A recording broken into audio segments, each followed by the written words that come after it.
Okay, there she is. Perfect. We did it, guys. Hashtag live. Okay, we're back. Okay, we did it. Sorry, I mean, we're not That's technical okay. geniuses.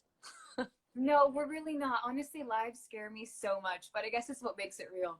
Yeah. But what was this? Oh, we were saying that when we met, we were in Italy a few years ago performing for a UNICEF gala. Yes, and you looked amazing. You sounded fantastic. As did you. I remember your white dress with the feathers was like that spectacular. Was fun. And Ricky Martin performed that day too, which was also really fun. Big deal.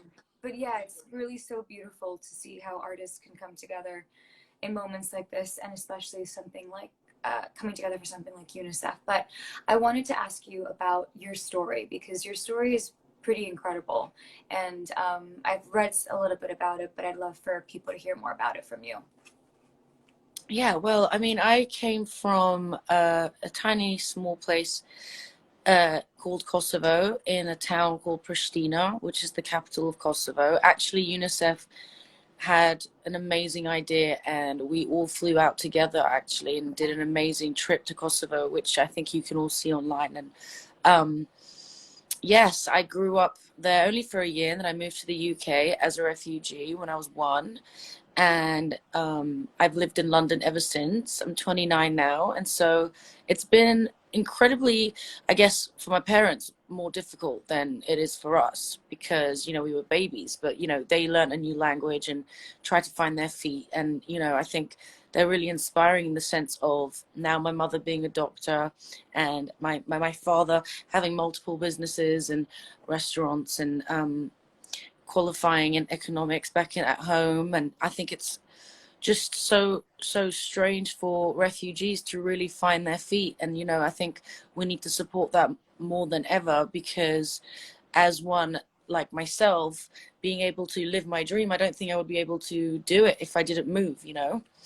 And so I think that's I'm an example of that.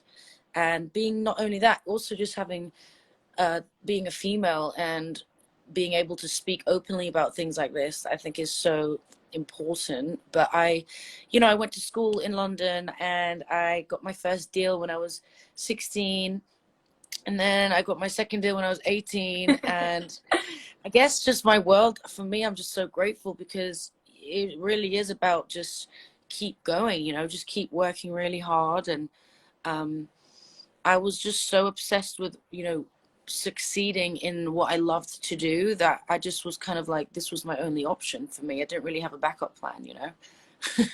It's really incredible, and I've admired you for years, even before I knew about your story. But after hearing your story and hearing you talk about this right now, it just makes so much sense.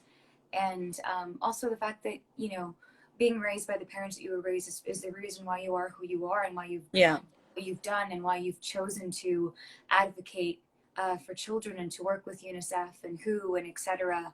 But it really is, it's so admirable. And how long have you been working with UNICEF? When did that start? It's 2000, and I would say the 14 maybe.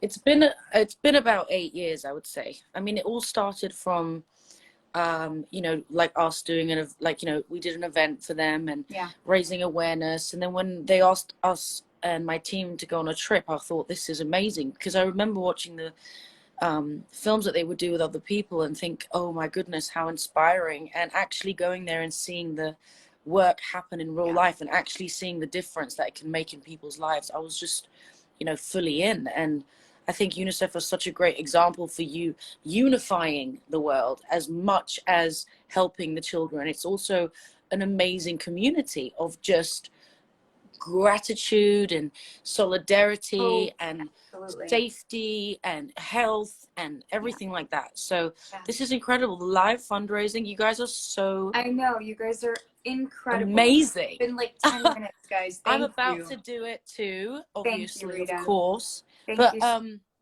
Yeah, of course. I mean, your story is just as interesting. I think we all have a little bit of worldliness in our blood, you know. We each of us are from somewhere crazy, or our ancestors, or the, you know. Yeah, and it makes us who we are. And brought us all here together today. Yeah. And but I just want to say thank you so much for doing this all the way from the UK. Of course. Please, whenever you can, hug your mom, hug her for me, and tell her how much I admire her, and we all thank her for what she's doing. Oh, you're so inspiring, Sophia. Keep going, and everybody You, keep Rita. donating. Yes. And I hope I've helped. And I'll be watching. Thank you, Rita. Love you. Be I safe. love you too. Bye, I'll honey. see you soon. Bye. You too. Okay, guys. So the next person that is going to join me is also someone who's really close to me, and she's just not only a dear friend.